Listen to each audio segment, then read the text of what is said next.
If I'm gonna die, I'm gonna die historic on the Fury Road. Mad Max Fury Road released in 2015, and since then, it's left a bit of an impression on the action film industry. Acting as both the technical fourth installment in the overarching Mad Max franchise, and as more of a hard reboot of the series, Fury Road has a deceptively simple concept. What if we made a movie that was just one continuous car chase? Now, it's easy to say we're going to do a 2-hour car chase sequence, but to actually do that is a Herculean task. One which they successfully accomplished through careful planning and a careful and deliberate solution.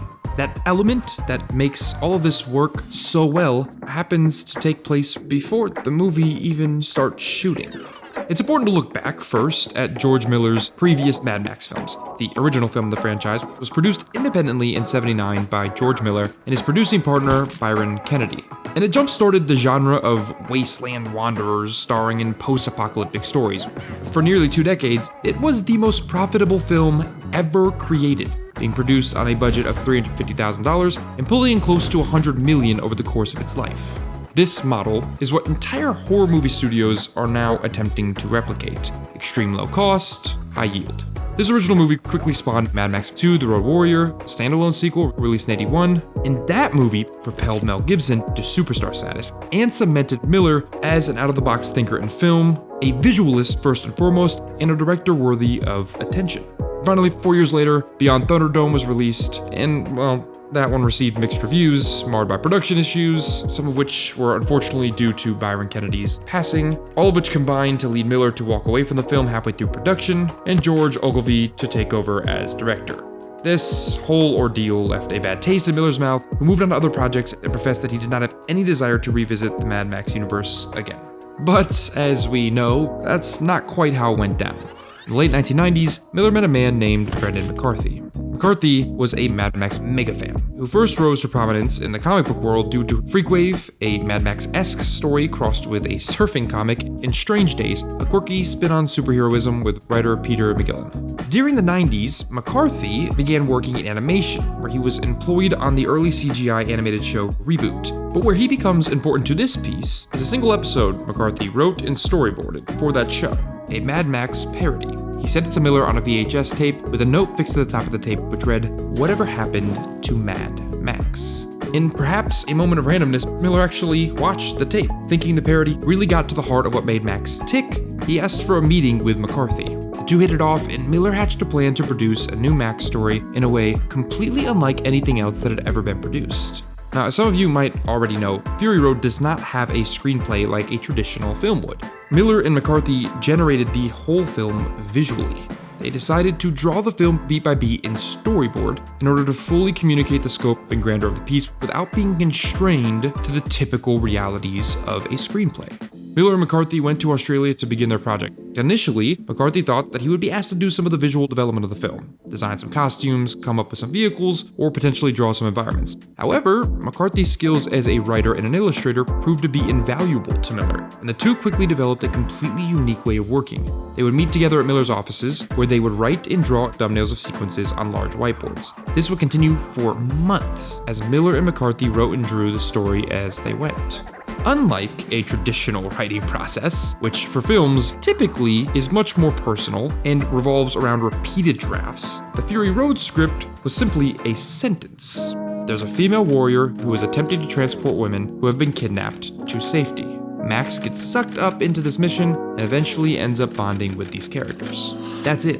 That's the foundation of this quote-unquote screenplay. And it was what Miller wanted it to be, as he stated repeatedly, a mostly non-verbal film. I mean, people obviously speak in the movie, but they speak only when it's necessary.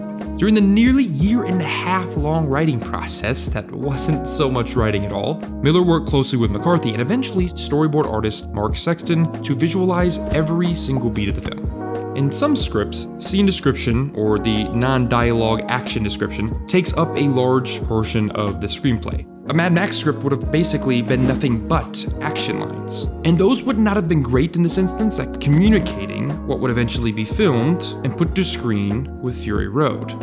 So, quick break here to talk about something else that I'm passionate about, and that's NFTs. If you're looking for the best NFT marketplace for collectors, creators to mint, collect, trade, we discovered Mintable, which is kind of like an Amazon for NFTs. They just released their latest major platform upgrade. You can now view, trade tens of millions of NFTs on the Ethereum blockchain, and everything you need to know is on the Mintable platform, which is great for anybody new to this. And now you don't ever have to waste time hopping between marketplaces again. Want to find out how valuable an item is? Check out the rarity of any item on the blockchain with their rarity rankings and attributes breakdown on the Mintable marketplace. Best part of all, Mintable is one of the very few NFT marketplaces that accepts credit cards. Unlike in the past, you don't need any form of cryptocurrency to purchase NFTs. You can literally do it the same way you would order groceries online. Check out Mintable with the link in the description below, and maybe just learn a thing or two. Everyone here did. Now, the finished screenplay for this film was presented with some traditional screenwriting elements involved, but mostly storyboards embedded in what appears to be half a script.